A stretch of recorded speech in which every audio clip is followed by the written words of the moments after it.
everyone. Namaste. I'm Jill Loftis of Nuit Astrology, and I'm titling this one an Astro Geek episode because I want to take a little bit of a deeper look at the nodes of the moon, which are about to be super activated in the next about 6 weeks. And so I feel like this is a pair of energies, not just the north and south node, but there's a super positive flow happening. There's a really difficult flow happening all at the same time. And I'll give you more details as we wade through it. But I'm going to try to do this as non-lingo-y as I can so that you can begin to understand the cycles of the lunar nodes. Now, reminder, the nodes of the moon and other planets have nodes as well, often called knots, K-N-O-T. The nodes, N-O-D-E-S, of the moon.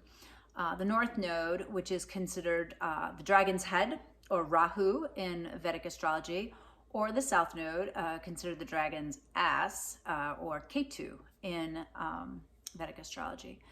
The North Node is an amplifier. It enlarges, makes bigger whatever it is touching.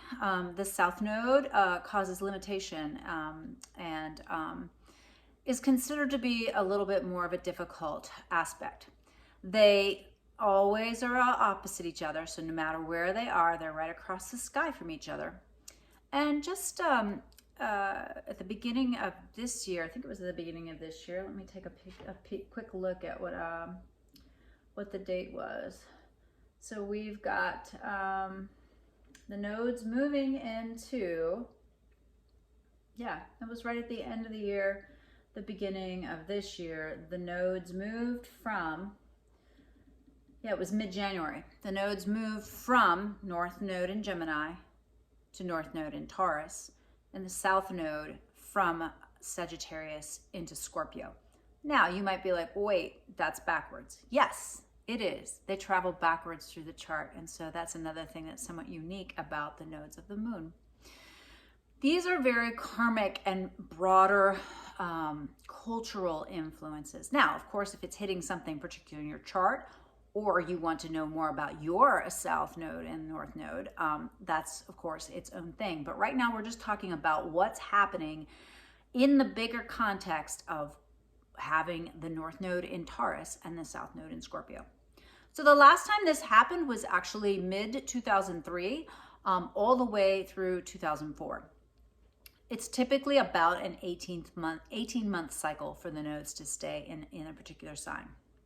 So I'm gonna just read to you a few things of what was happening in 2003, because as they say, history doesn't repeat, but it rhymes, okay? So here's some of the things that were happening. The United States launched the war in Iraq. Now this is slightly before the nodal shift from Gemini, Sagittarius into Taurus and Scorpio, but the war in Iraq was happening. SARS, S-A-R-S, a type of, it was a acute respiratory syndrome spread, so it was a pandemic. This is just 2003, okay, mid-2003 on. There were a number of terrorist attacks, so that's something to kind of keep in mind, and also several powerful earthquakes. So this is just the mid to end of 2003. 2004, the bird flu, which was huge in Asia. We were not as impacted here in the United States. NASA, the rover Opportunity, arrived on Mars. There were deadly terror attacks in many countries. Russia, Madrid. It was discovered that the United States was abusing their prisoners of war. This came out during this time as well. So secrets being revealed. That's a very Scorpio South Node. This is really interesting. The European Union added Poland, Hungary, the Czech Republic, Slovakia, Slovenia, Estonia, Latvia, Lithuania, Cyprus, and Malta during this time period. Okay, and this is part of why Russia has a beef and is trying to reabsorb Ukraine, because they don't want more to be added to this, to UN members and NATO members. So United Nations, NATO members, all right? What else happened here? This is also interesting. The Ukrainian presidential election triggered a political crisis during this time frame. So that's interesting. I'm guessing that there's a lot of karmic hits to the Ukrainian chart from this. deadly tsunamis, strong earthquakes, and the global economy expected to hit a 30-year high. All right, so that's just some of the things that were happening in the world the last time this happened. And of course, you can go back through history and look at more of them. But the basics are that North Node in Taurus is going to amplify change in anything ruled by Taurus. What does Taurus rule? Land, earth, the money, food supply. It has a lot to do with resources of all kinds, okay? It has to do with your own personal resources and money. It also has to do with values and what's important to you, all right? Taurus is ruled by Venus, so any kind of Venusian thing, it highlights women and love and beauty and all of those types of things. And with that North Node coming through there, it's going to bring changes to those things, all right? Now, across the sky, we have the South Node in Scorpio. What does Scorpio rule? Scorpio is the natural ruler of the 8th house. I didn't mention that. Taurus is the natural ruler of the 2nd house. So Scorpio rules when you're using other people's money or other people's resources. It's the house and sign that represents death and sexuality, intense experiences, brutality. It also represents God and the search for mystical connection and things that are happening within the depths of let's see, I'm trying to find the right words. It's like the deeper parts of you, right? Like when you're expressing sexual love or sexual connection, it's a depth of experience that you don't share with everyone. So if you have this deep connection to God, it's a thing that's not shown to everyone, right? It's not everywhere. And so these areas of your life are going to be very activated as well. And if you have any sensitive points in Taurus or in Scorpio, it's important for you to know that. Now, what is happening right now that's super activating these? Well, we've been in this nice flow of Neptune sending a nice trine to the South Node. That's a big blessing beam. And then a sextile, just a sweet little bit of luck over to the North Node. So this brings a Neptunian quality into these things that is inspiring. It brings in the whole idea of using media to work with these things. And you've noticed, I mean, the role of media in all of these areas is just really amplified. Neptune is in Pisces, and it's super powerful in Pisces, and it's about to get juiced by Jupiter this month too. So talk about making things bigger, right? So it will make any positive things better. It will make any crises bigger or seem magnified, at least for a while. Now, at the same time that is happening, the Saturn moving through Aquarius is about to square for several weeks, both the North and South Node. And Saturn in Aquarius is like, hey, this is the new way we're going to do things. And I'm going to shake things. I'm going to push against things to make sure they have integrity, make sure they work, make sure that we should be doing this in the future. And if it doesn't work, it's going to fall apart. It's going to crumble. It's going to crush. And so looking at your particular life for these next 6 weeks, you really need to know, okay, what area of life is Saturn in?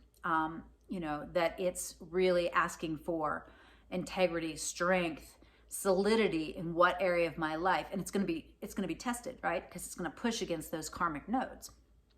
And they're going to push back. The nodes, are going to be empowered by this Neptune energy, which is going to want you to really think about things in a more inspired way. They'll feel less of a separation between you and the rest of the world, which is cosmically where we're supposed to go. I mean, we are all connected. Any illusion of separateness is truly an illusion. And Neptune is a master of illusion, right? Neptune is, I call it the fog machine, right? Neptune brings the fog, and Neptune and Jupiter is bringing the big fog. But there is a beneficial energy to it, right? As long as we are using it for the collective good and for the individual good as well. So how do you high vibe this energy versus low vibe this energy? Well, you do not resist what Saturn's trying to break apart, okay? You do not cling it to the rubble. You let go of things that are not working, and you really use that inspiration of Neptune to figure out what the new and the next thing is to do. You definitely need lots of time and energy in order to receive information from your guides and your angels. Like, we are surrounded with help all the time. We do have to ask them for help, though. They're not going to interfere with your life. They're not going to interfere with your free will. So make sure you're really connected. Make sure you're a big picture person. Try not to maintain secrets. And I know we all have a little part of ourselves that we keep to ourselves. But if you have something that you've been continually hiding that's in the Scorpio area of your life, the chances of it being revealed in a negative way are very high. Okay, so begin to purge and loosen that. Okay. It really does depend on where these areas of life for how it's going to impact you. But when we look at the broader scale, there's absolutely going to be trouble with food, supply chains, continued money. I would imagine the markets are going to be bouncing around quite a bit. I would look at the dollar valuation as well. A lot of that is going to be super unstable for a while now, because we still have another a full year of a year and several months of the nodes being in this same placement, right? And so those lessons are going to continue.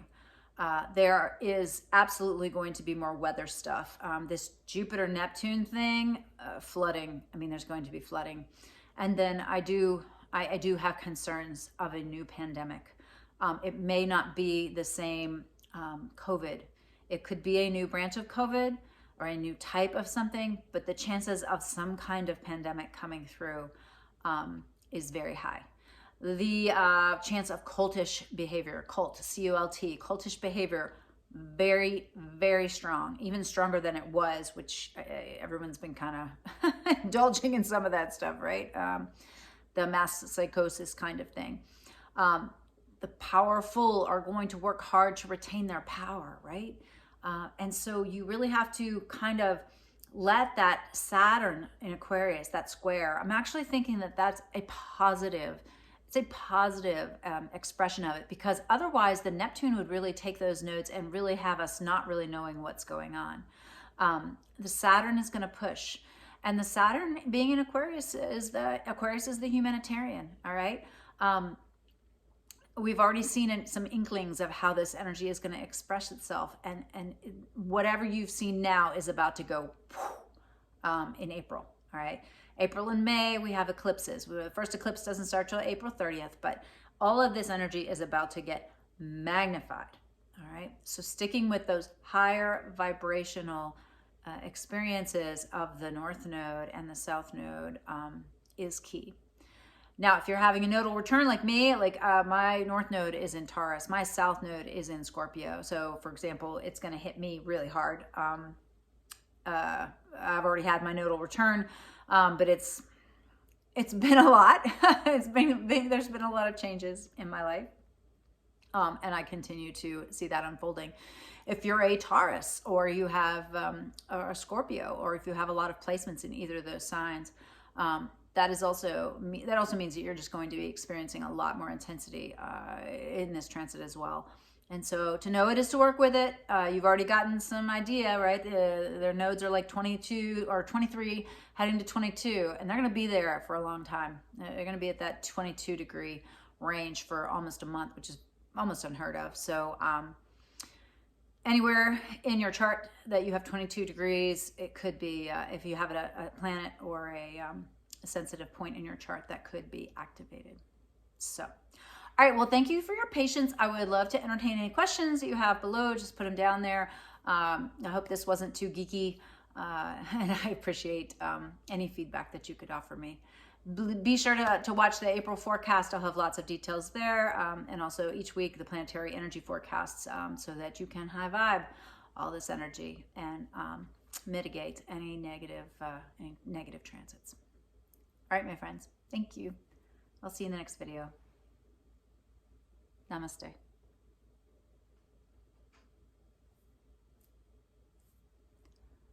Ooh.